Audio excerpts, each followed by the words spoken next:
In front of me is HTC Desire 20 Plus, and let me show you how to activate or deactivate touch sounds on this device. So at first you need to open the settings, then find and select sound, and go to advanced. Here you will notice touch sounds under other sounds and vibrations, and smoothly by tapping on the indicator you can either turn it off or on.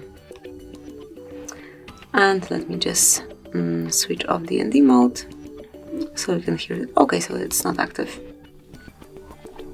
So now it should be active easily. And this is it. This is how you can change it. Thank you for watching. Please subscribe our channel and leave the thumbs up.